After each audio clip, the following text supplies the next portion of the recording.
all this sounds cool, but I'm definitely going to need technology. This is not something I can keep track in a spreadsheet or, do manually and be scalable. And do I need applications to also be written in a way that they can do fine-grained authorization? Does that make sense? Absolutely. And I think you hit the nail on the head. If I think back 10, 15 years ago, everybody kind of did login on their own, right? Like they built that into their app. There was no such thing as externalizing your authentication. And so every application did it differently. Now, once you introduce standards, all of a sudden you at least had a shot of having, kind of a single way of doing it. That wasn't enough though.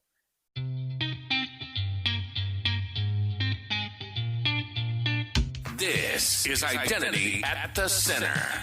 If it has anything to do with IAM, this is the go-to podcast. Now your hosts, Jim McDonald and Jeff Steadman.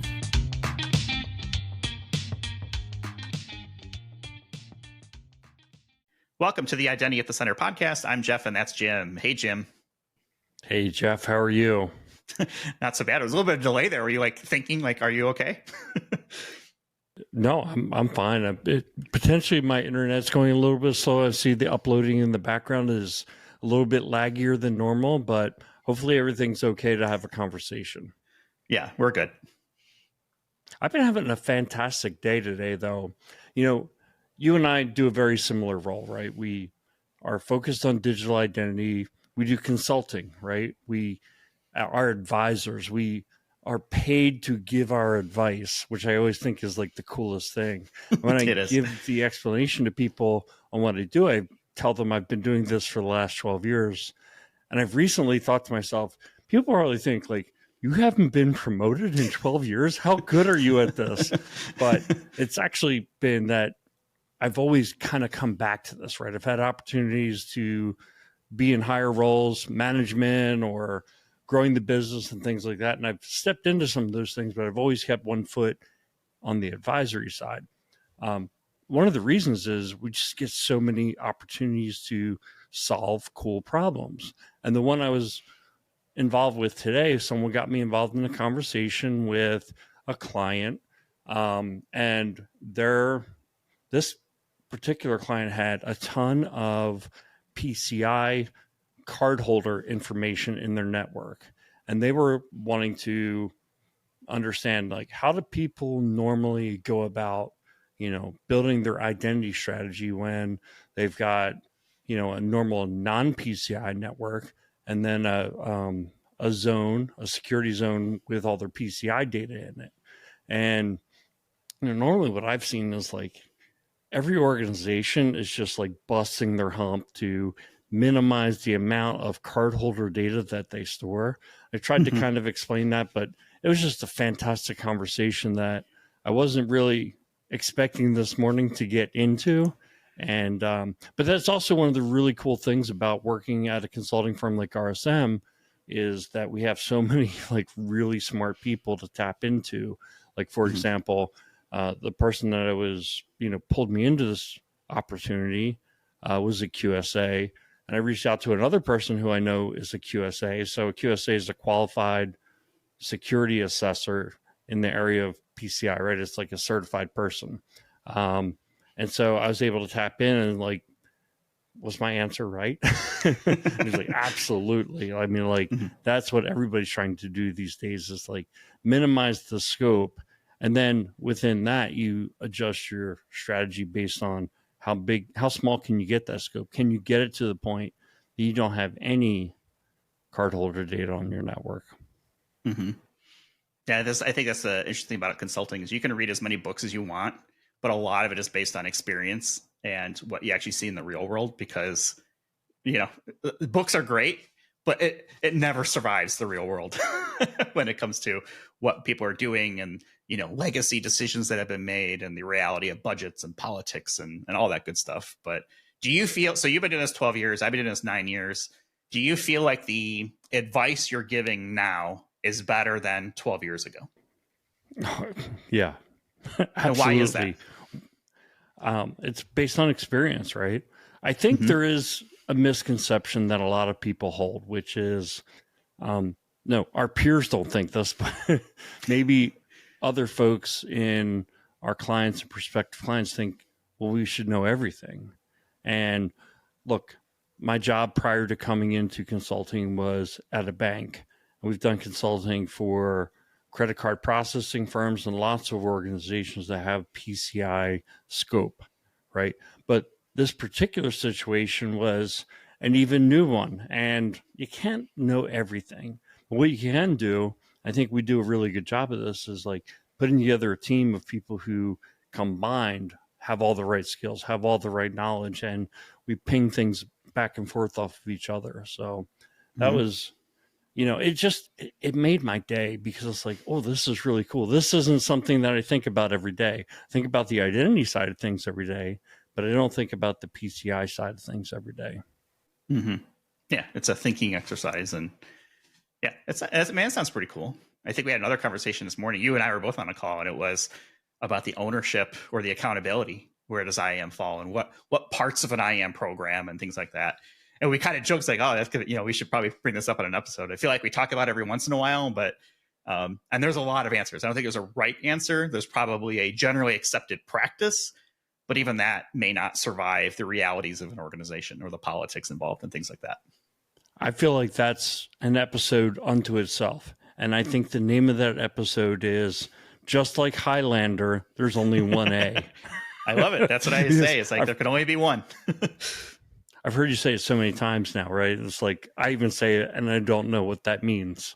Yeah, I'm trying to think. I had another clever one this morning, at least clever to me. Oh, Rome wasn't built in a day, but it was built. So, there you go. but the thought that I was having, I was like wondering if other people were having this thought. It also fell.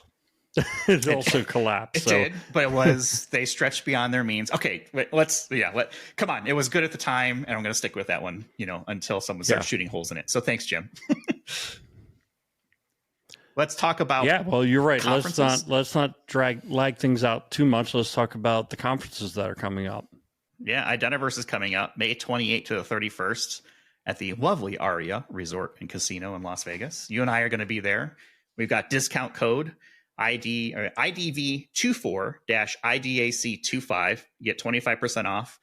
I think at this point you've probably missed all the early birds, but hey, money saved is still money saved. So use that code. Good way to support the show. Hopefully we'll see a lot of people out there that you and I know. I know that people are kind of excited for it.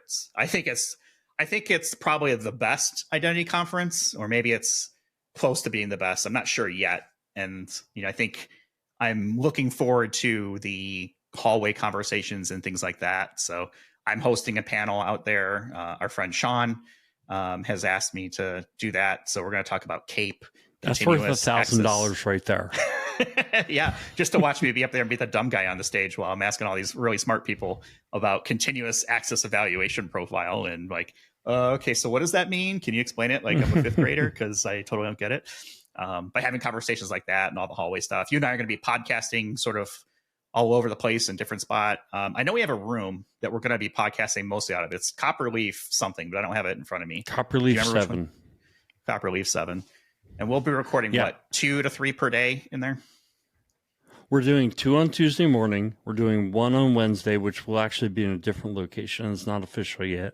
And then we're doing 3 on Thursday. So Thursday is the day to, if you're looking to see us live, meet us live, and it hasn't happened by Thursday, Copperleaf 7 is the place to be. Pop your head in, try to be quiet for in the middle of recording an episode, stuff like that. But yeah, we'd love to have people stop by and say hello. So is it the best identity conference? I don't know if it's the best, but it's definitely in the conversation. I don't think anybody who listens to this podcast would be disappointed. That discount code, so if you haven't registered, that discount code is the best one that's out there. And I know that for a fact because I've seen all the discount codes. There are none that are better than that. So if you're thinking like, I'm going to Google for coupon code for Identiverse, actually, you can do that. Ours will come up as part of the answer generated by AI. No kidding. Is it? All right, cool. Yeah. So best code. We're going to be doing a bunch of different events like after hours events, like we're co-sponsoring a happy hour with Talus. I think, reach out to either one of us and get on that invite list. And plus, we'd love to meet you. Myself, Jeff, and several of our colleagues from RSM are going to be there. And we would love to set time aside with you to talk about wherever you are in your IAM cycle or in your IAM journey, I should say. Mm. Good sales pitch there. Yeah, come see us. RSM and Talus and Identity at Center all kind of combining forces. I think we're doing things a couple nights. And I think spaces are limited too. So definitely reach out and try to get on the list, and hopefully we'll see you there. But if you see it just walking around, Jim, you've got a jacket you're going to be wearing a vest. I don't know if I've seen it yet. I know we talked about it, but I don't remember what it was. But you've got something that you're planning. I haven't seen it. I know. No, Okay. I've kept it hidden. And I also got a really cool pair of Nike shoes. So just watch out, man. Are they the kind that lace themselves? Because that would be pretty cool. No, but you remember the type that had like a little basketball on the front, and it was like you could pump the basketball and it would. Now, see, I couldn't afford the Nike ones. I had the Reebok pump. So I was super cool in 8th grade. I had the Reebok pump. Okay, well, I don't remember which ones were better or anything, but the whole pump idea was pretty cool. Anyway, they're not those, but they remind me of those. Okay, they're not those. They're not that thing that we just talked about, but it's something like that. Okay. What about European Identity and Cloud Conference? That's coming up too. Right. It's like the week after. So June 4th through 7th in Berlin. EIC IDAC 25 gets you 25% off. So if you are among the lucky people who can go there, but you also haven't registered yet, that's a fantastic discount code. Gets you 25% off. Yeah, it's super cool.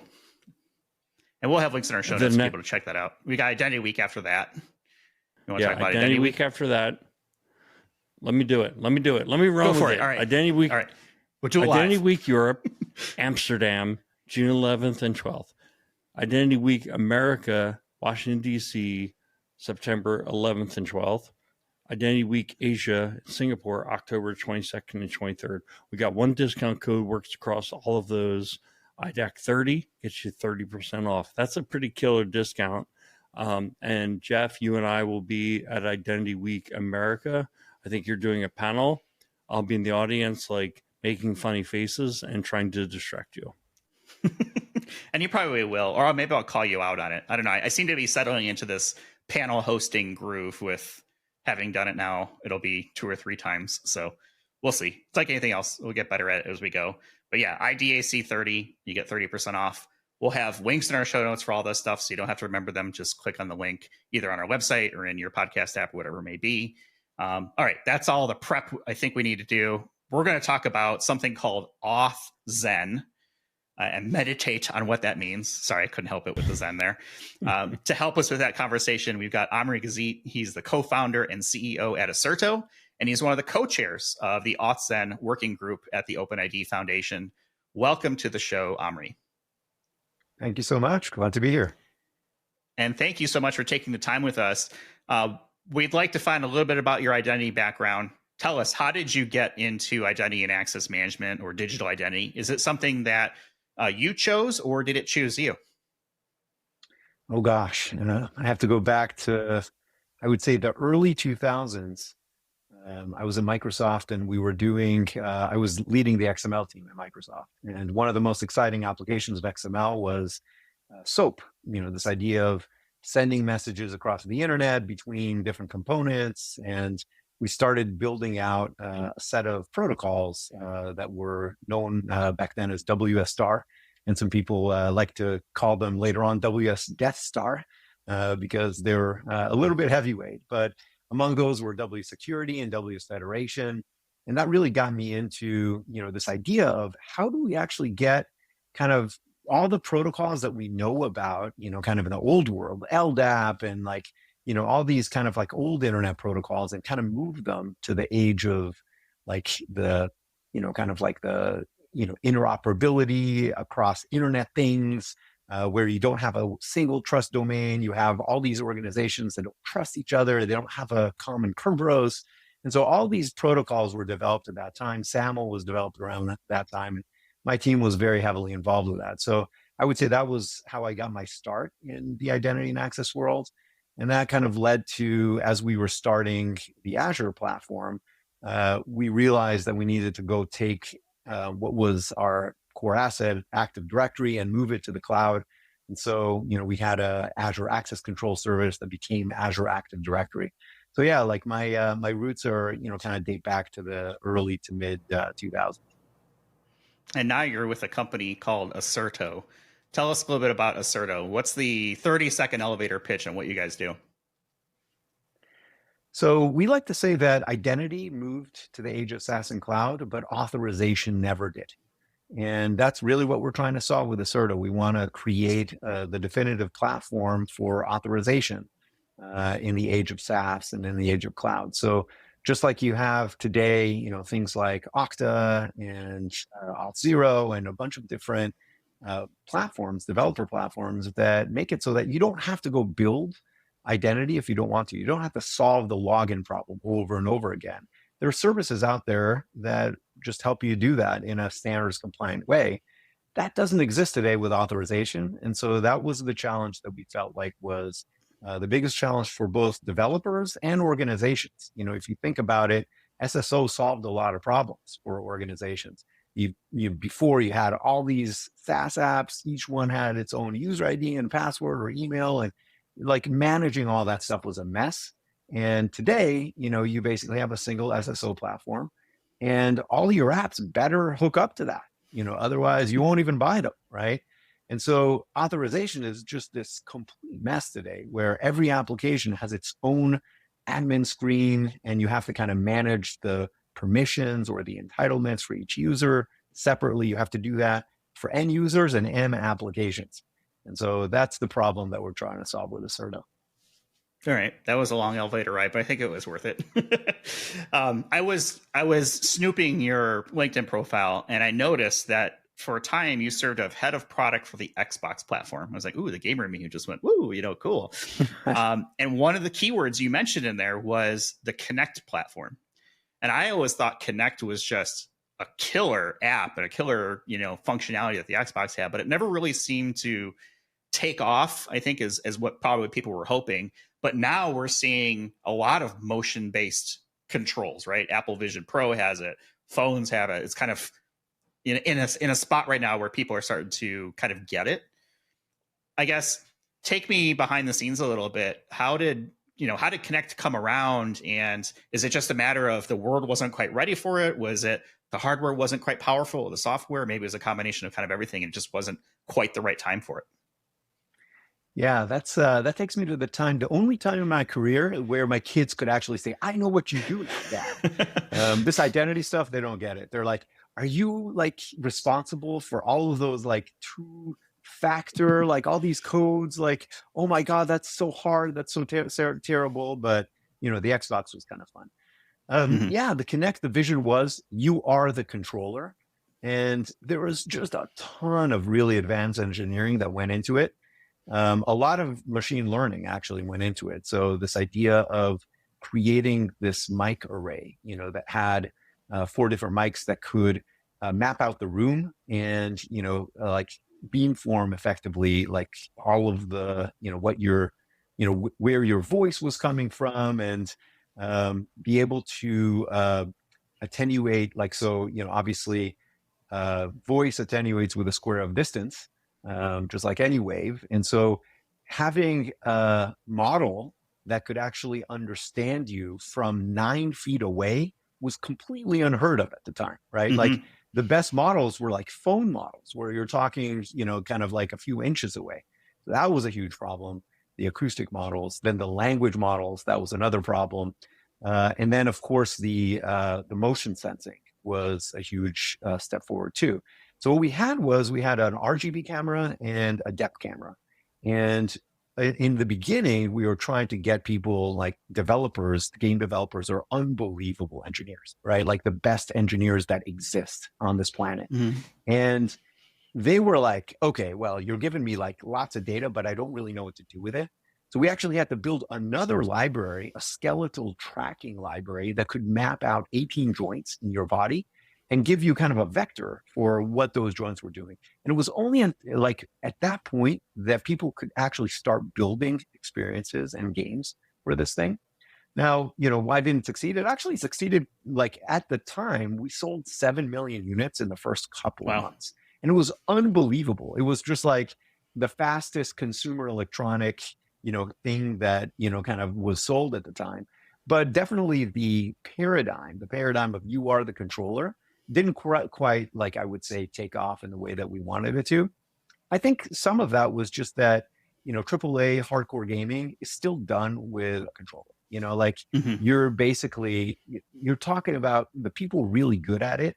They don't even want a wireless controller. They want a wired controller because that cuts latency.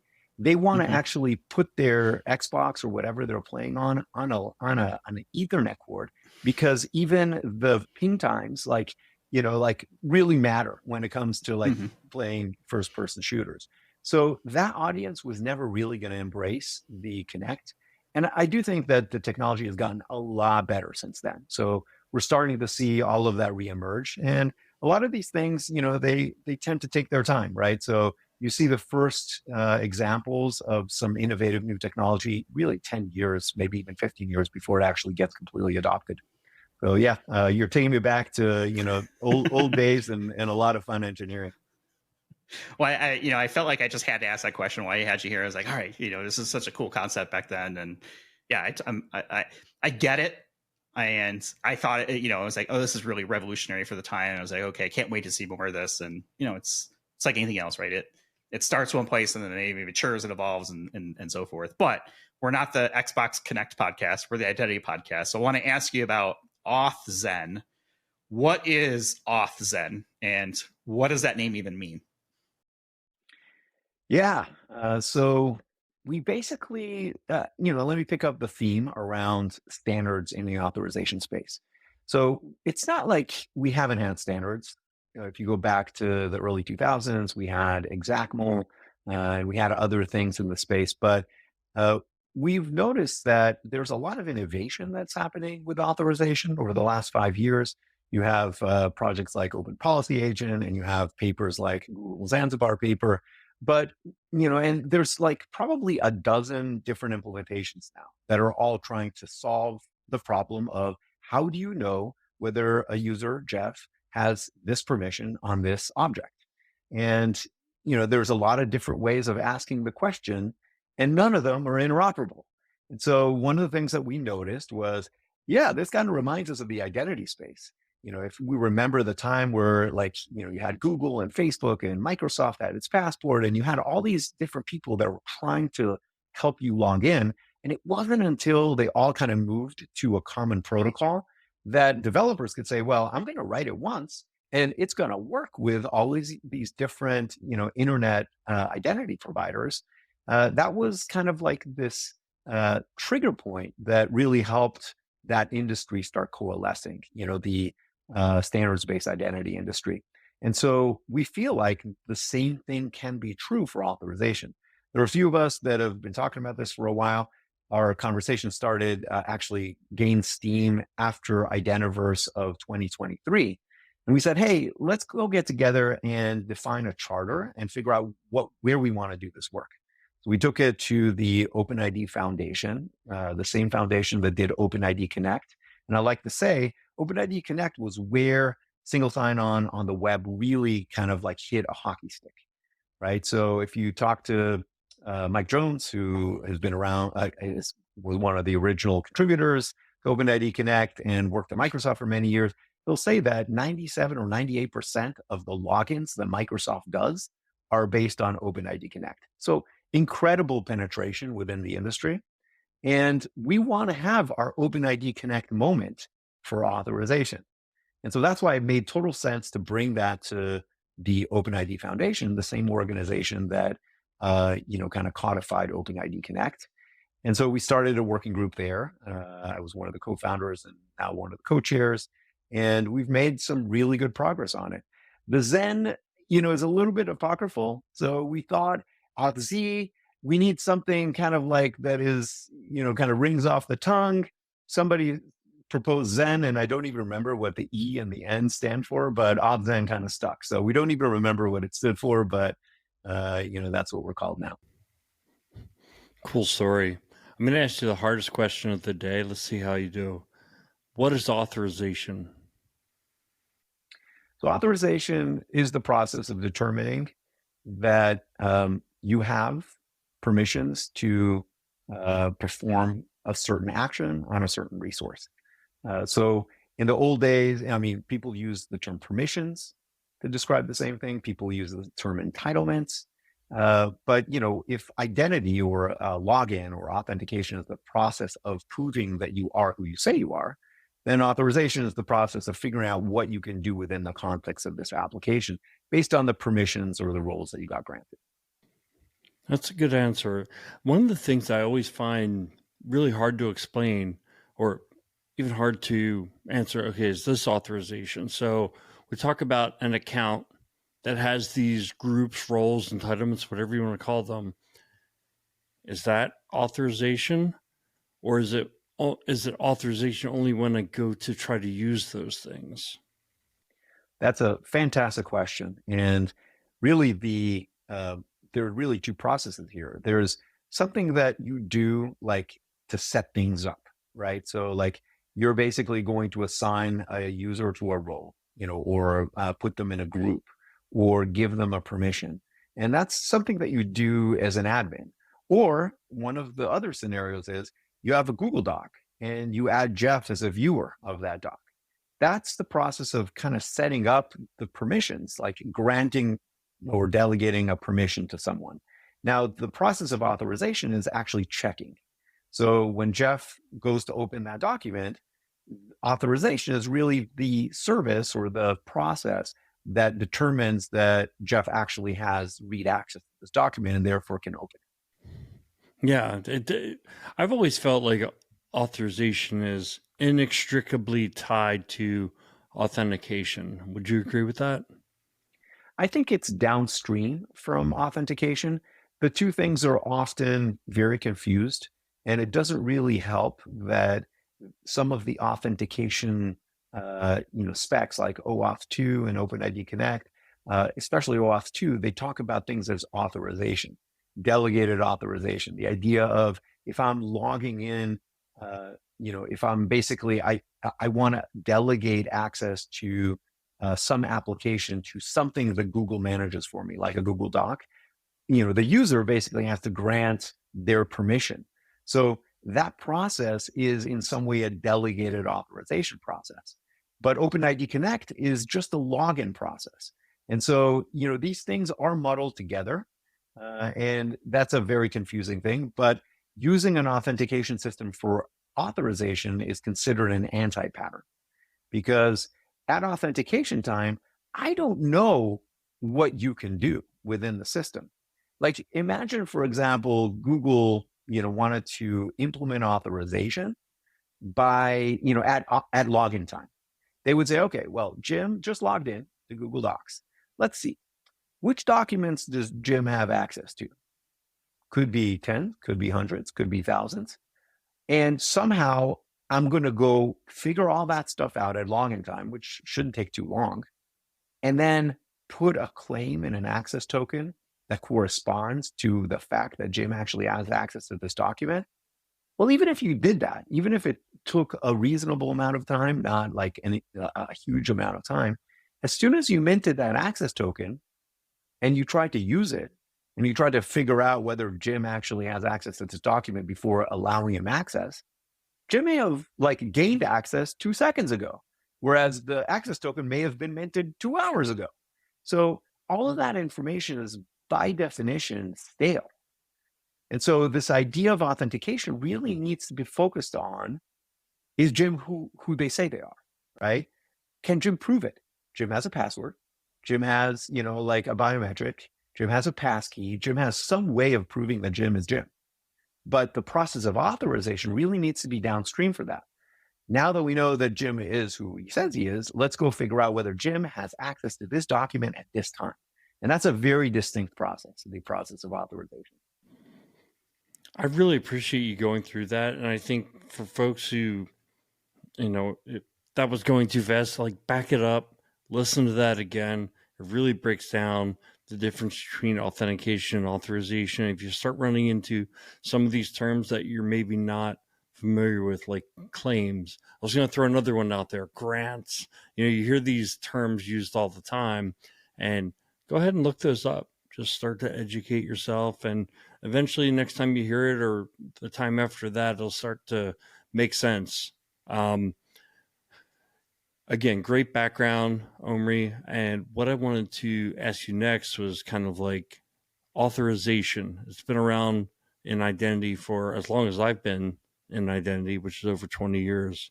Can you give us a little history of authorization through the years of identity?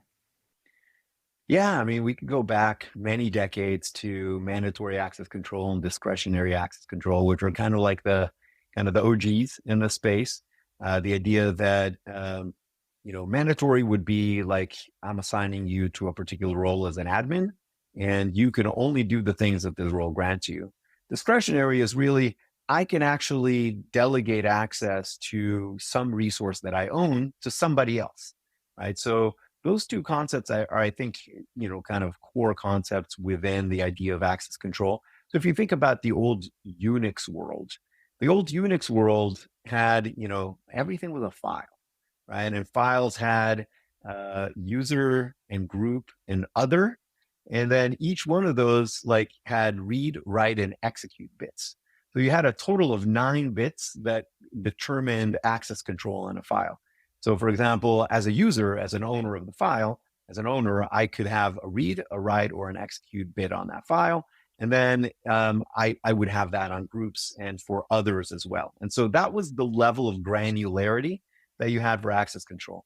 And that was, kind of like a simple system, because everything that you needed to secure access to at the time on a Unix system was a file. Like, everything was modeled as a file. Everything on a Unix system or a Linux system is an inode. And so that model was kind of a prevalent model, I would say, through the 80s and maybe a little bit of the 90s. And then, you start getting into directories. So LDAP and Active Directory kind of brought in this idea that you had users that could belong to groups, and groups could be nested. And so all of a sudden you could say, okay, well, if Jim is a member of the, sales group, then, that means that he has a role, a sales role in Salesforce or in whatever application, was around in the 90s. I think Salesforce started in the early 2000s. So, things like PeopleSoft or SAP or things like that, right? The good old enterprise software days. So that was the idea of role-based access control. So the idea that, if I assigned you to a group, that group corresponded to a role, and that role gave you some set of permissions. They were typically fairly, coarse-grained permissions, but they were still, that's kind of like the way that people organized. Now, the problem with that was that, you ended up having lots and lots of groups because every application defined its own group, right? So when I left Microsoft in, I think it was 2011, we had about, let's call it 100,000 employees, and we had 300,000 groups. So no one could actually reason about who had access to what. You basically had a new app, you created groups for it, you put users in it, and you had no idea whether these groups were still used. I mean, it was kind of a mess. And so then you've got to this idea of fine-grained access control, and specifically this idea of attribute-based access control. That got started in the early 2000s. Most people have heard of SAML, the security assertion markup language that got started in 2001. The idea of essentially doing single sign-on on the web that, kind of eventually gave way to OpenID Connect, and that's what most of us use. But there's a much lesser known spec at the time that started around the same time called XACML. So it stood for XML Access Control Markup Language. The idea was, hey, instead of doing these roles, let's actually grant attributes to everybody and hopefully share these attributes, right? So Jeff has an attribute called department, and, he also has an attribute, manager or not, right? Or, a number of different things. Where in the military, you could have Jeff has a top secret attribute. And then if you look at resources, they may have attributes too. So if you have a document that has a top secret attribute, only people with a top secret attribute, like as part of their attribute set, can actually read that document. That makes a lot of sense if, all of these attributes can be shared. But what ended up happening was I just had at last Identiverse, somebody came up to me from the defense, area, and he said, "So yeah, attribute-based access control. Guess how many attributes we have on our principles?" I said, "How many?" He goes, "Guess." I say, "Hundreds." He goes, "Keep going." I say, "Thousands." He says, "Keep going." It's like 40,000 attributes. And so you're not much better than groups, honestly, when you're essentially using attributes the same way that you use groups. And the last evolution of this is what I call relationship-based access control. So this is what Google repopularized with the Zanzibar paper. So Zanzibar is the system that they use internally for doing access control on Google Docs and Google Drive and Calendar and Google Cloud and a bunch of Google properties.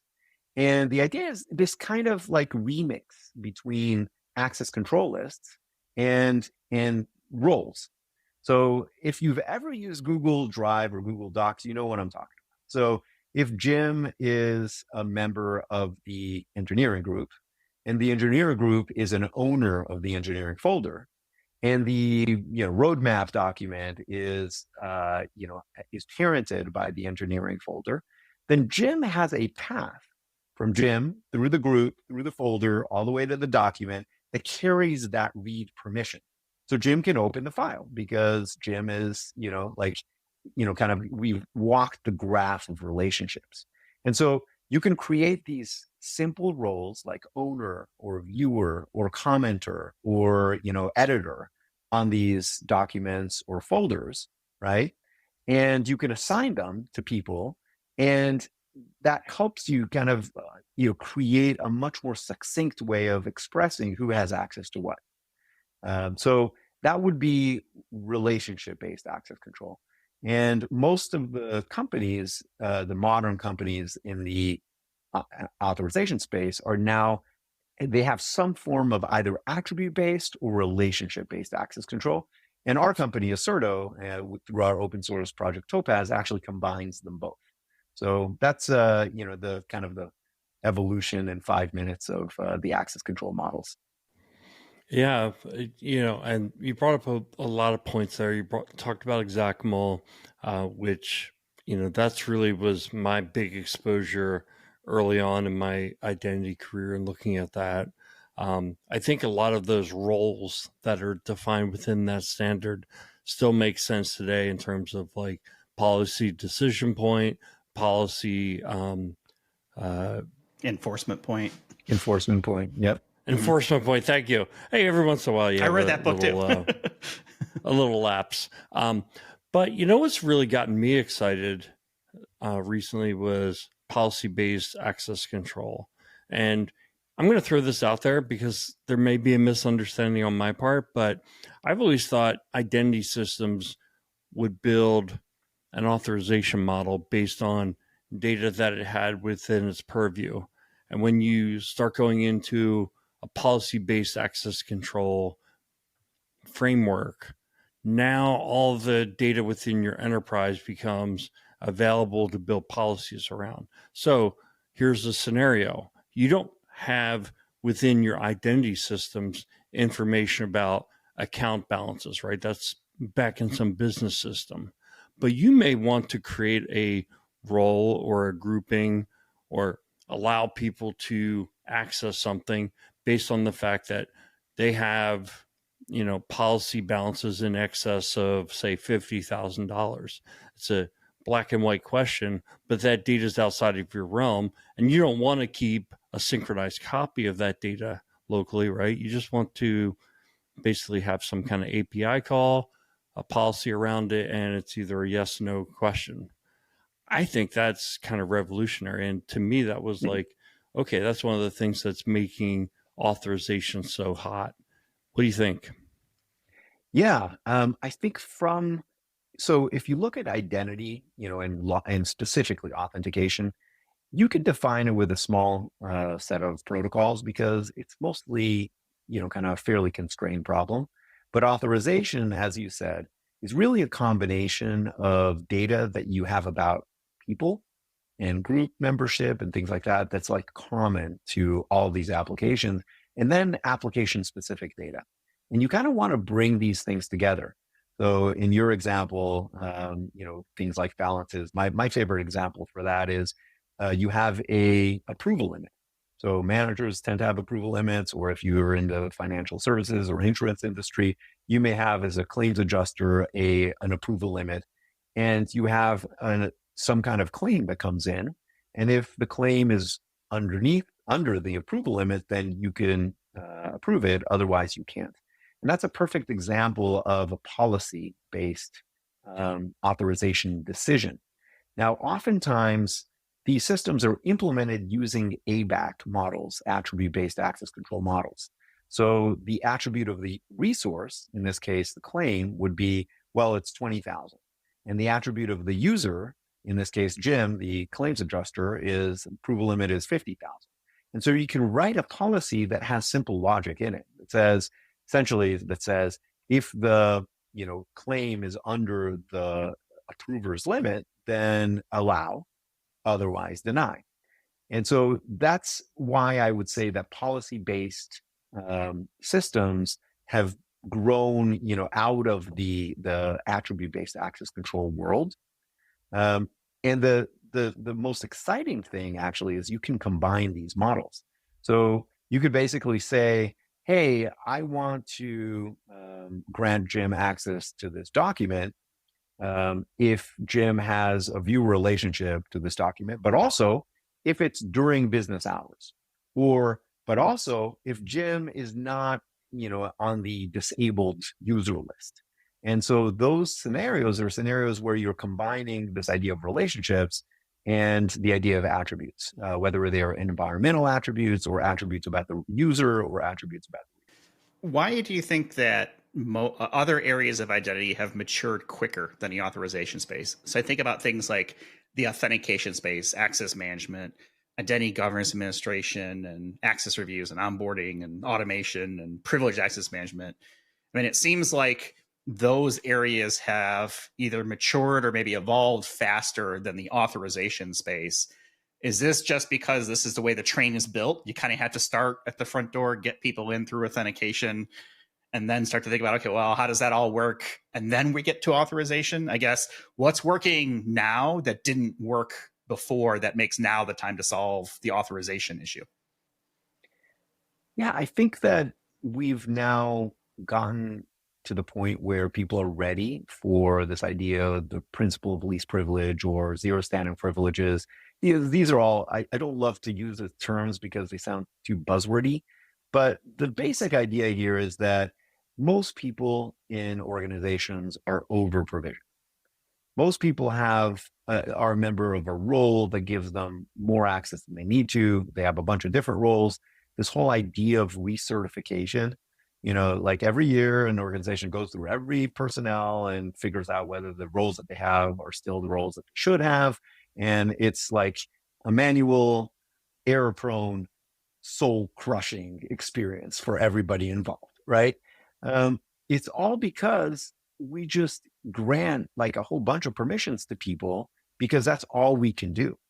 And that comes from this kind of what we call the anti-pattern of using your authentication system for authorization.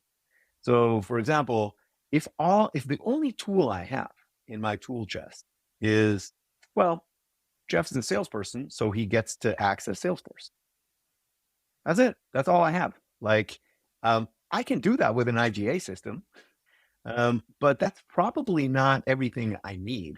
If we really want to go lock down the system, I want to be able to allow Jeff only to access a set of records that either, correspond to, kind of his customers, or his manager should be able to look at all the people underneath them, but, perhaps not everything else.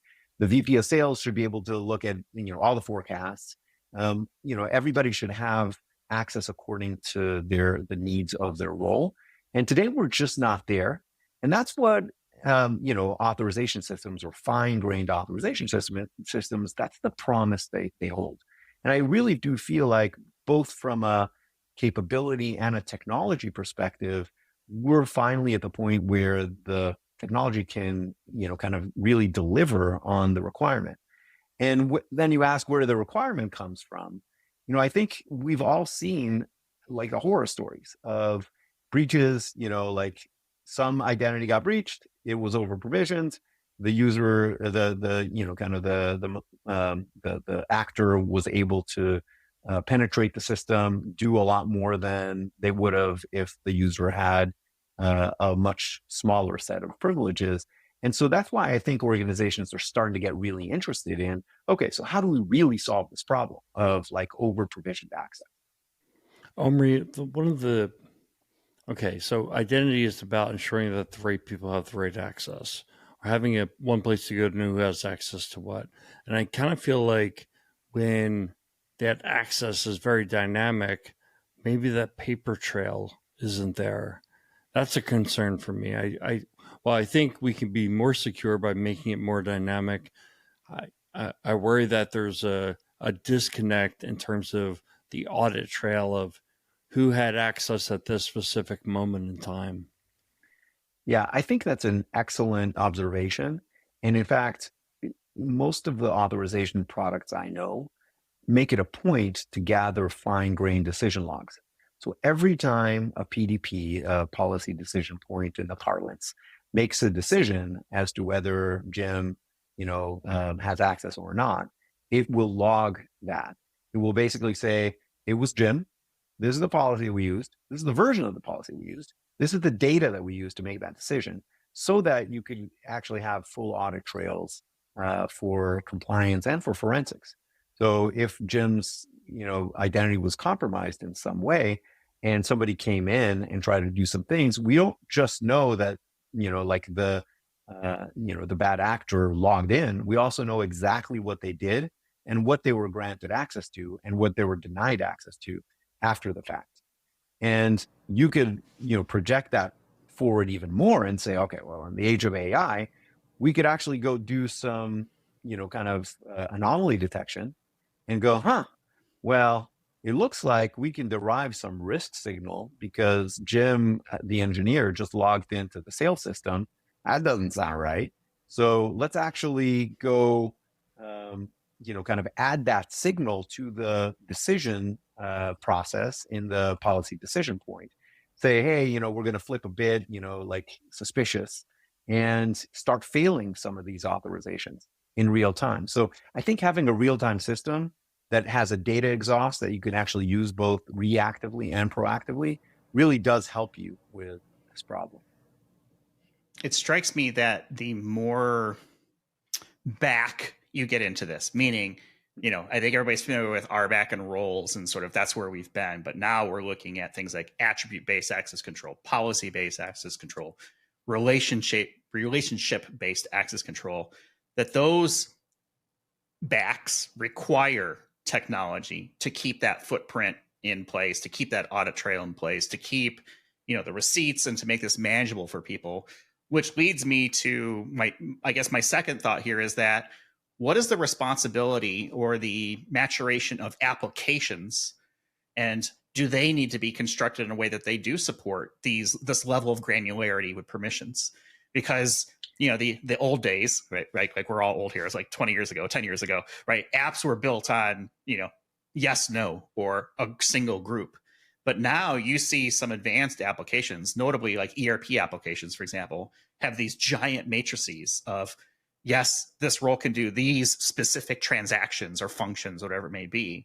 It was almost like it was designed for attribute-based or policy-based or relationship-based access control, where some applications just, they can't support that. And so either you have to create a number of groups to support that, which, maybe that's what happens a lot of times, or maybe it's just not the right fit from a control method to use for that specific application. I guess, what are your thoughts on that idea of like, okay, all this sounds cool, but I'm definitely going to need technology. This is not something I can keep track in a spreadsheet or, do manually and be scalable.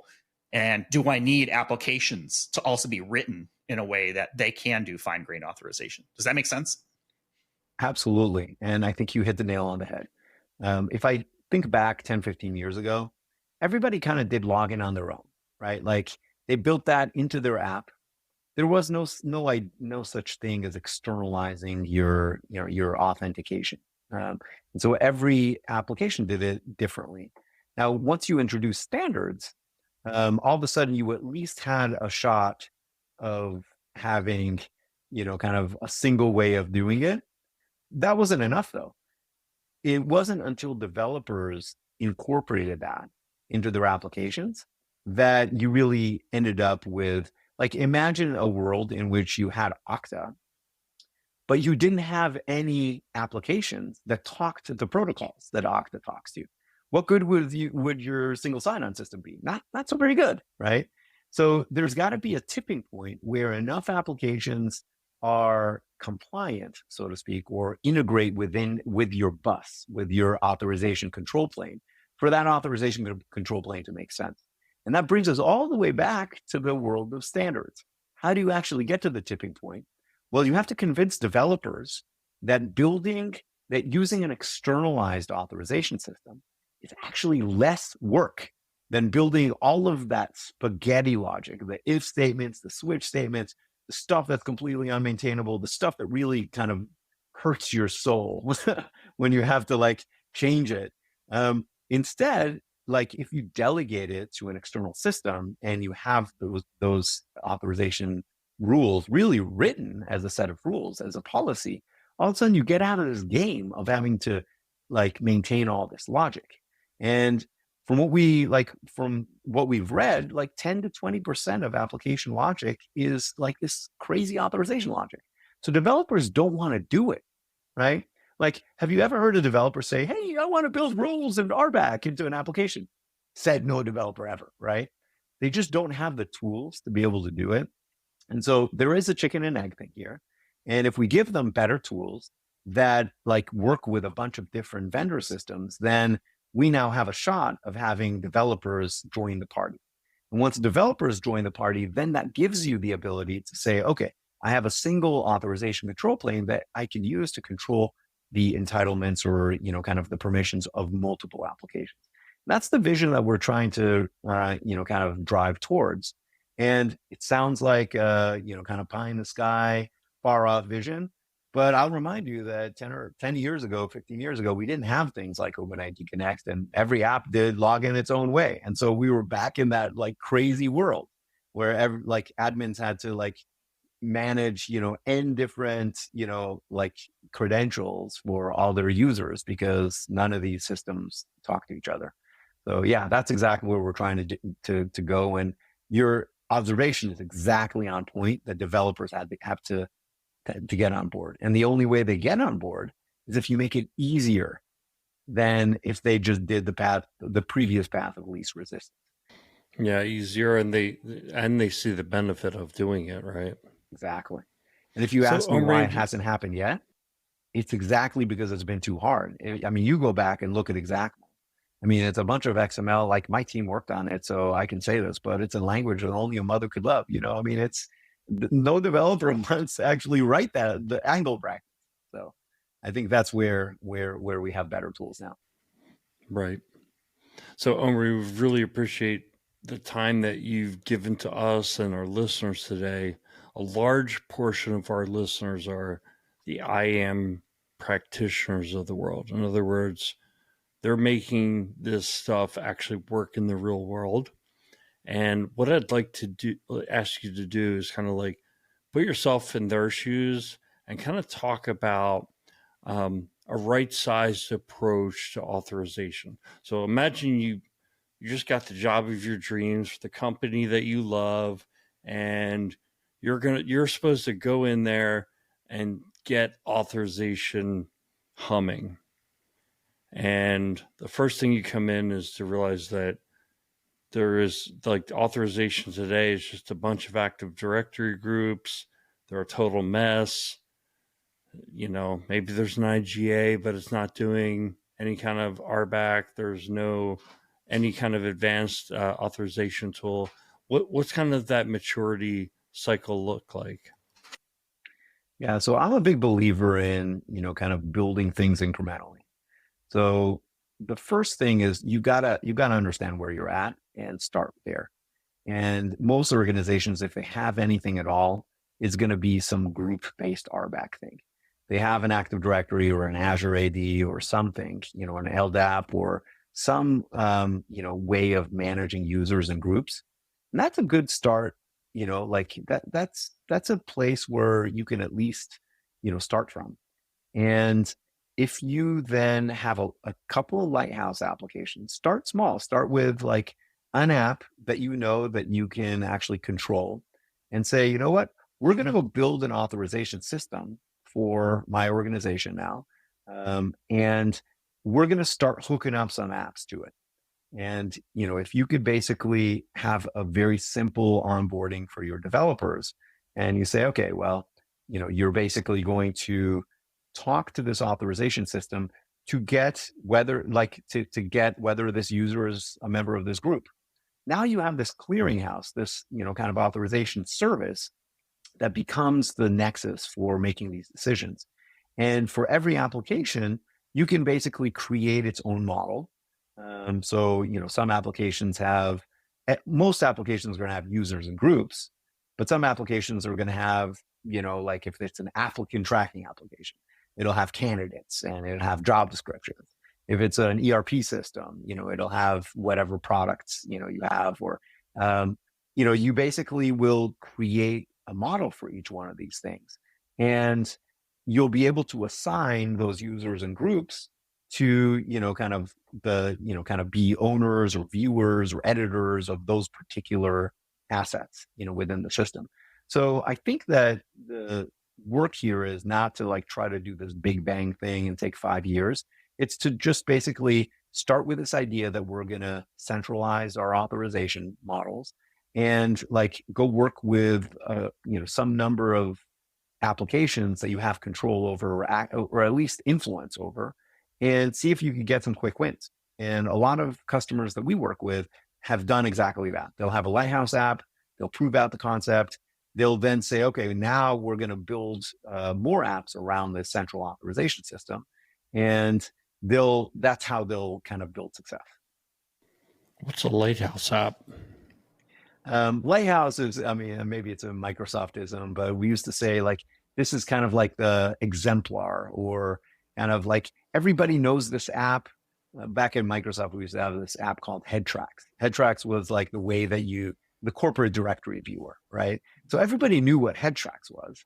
And so if you could get HeadTracks to do something, if you could get it to like do a single sign-on through Azure Active Directory, boy, that was something, because everybody in the company used HeadTracks every day. And so, like if you could get like one of those, kind of very popular, very well-known applications within your environment to be able to support something new, then that shows people the way. And it now shows them the benefit of using that. Hence the lighthouse, right? Shining the light. Exactly. So you've been generous with your time, and I promised that we'd let you get on with your day and your evening. We were talking before we hit record, and you mentioned that you are into Kung Fu, which I find super interesting. We've had martial arts kind of on the show before. I think I've mentioned I've studied Taekwondo a long time ago, so I've probably forgotten everything at this point. But I want to ask you about Kung Fu. I guess, how did you get into it? And then how has it influenced other areas of your life? Is there some sort of process that kind of has permeated beyond just what you've learned in Kung Fu and said, oh, I can take this into this other aspect of my life? Yeah, I got into it completely randomly. I was on a sabbatical from Microsoft, and my wife decided I was going to do, a few different things, but none of them included a computer. And so she signed me up for 2 weeks free, Kung Fu classes at a local dojo that was just getting started. And I didn't really know what I want to get out of it. I just thought it would be cool, and really kind of fell in love with it. And so it's interesting. One of the journey has been kind of an interesting journey. When I tested for my black belt test, I failed that test. And I remember the senseis, the masters that were testing us for black belt, which is a big deal. It was like, it took, 5 years to get there. And it it was a very long test. It was like 7 or 8 hours, very physically demanding. And they asked me, kind of at the very end, would it, would you feel like it was all worth it if the belt that we put in front of you is a black belt or the same belt that you had before? And I kind of had to think about it, reflect. And I was like, it really is about the journey. Of course, I want to get the belt, but it's not about the result, or it's not about the destination. It's about the journey. And I could, like look at myself with a straight face and say, no, like if I don't get the black belt, then I actually feel like you have good quality control. And, that I just want to keep going at it and get better at it. And it turns out that there were 2 other people that tested for their black belt, and all of us failed the test. They wouldn't quite come out and say you failed. I'm like, no, it's cool. You told me I failed. Like, I'm good with that. Like, what I want is I want you to help me kind of figure out how to get better. And that happened to me for my 3rd degree test as well. I just got my 4th about, I think it was 2 or 3 years ago. So I've been on this journey for going on 20 years now, but it really is about the journey. And the belts matter a lot less than, kind of developing as a martial artist. And I think that's a great metaphor for like, certainly in my career, I've had times where I was obsessed with this promotion or with this job or whatever. And Kung Fu, I would say, helped me kind of contextualize that and go, really, life is a journey. It's really about all the experiences you can gain. As a startup founder, you have to have that kind of mentality, because there's a lot of highs and a lot of lows, and you got to make sure that you're in it for the journey, because you're not in it for the glamour. You're not in it for the money for the most part, unless you, kind of somehow manage to, to hit a home run. So what are you in it for? You're in it for the journey. And I think I definitely internalized that from Kung Fu. Well, yeah, I mean, if everybody has a black belt, then what's the, it doesn't really signify anything at that level. I think one of the things that I learned, going through the Taekwondo side was discipline and consistency. And, I only did it for a few years kind of actively, but, it was the best shape I ever got in my life.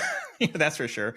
But the idea of day in, day out repetition, and you may not see results in a day or 2 days, but then all of a sudden you look back, and that journey that you mentioned, a month later, 2 months later, 3 months later, it's like, oh, wow, I could only kick so high. Now I can kick this high, or, I could only develop this much force with a certain type of strike.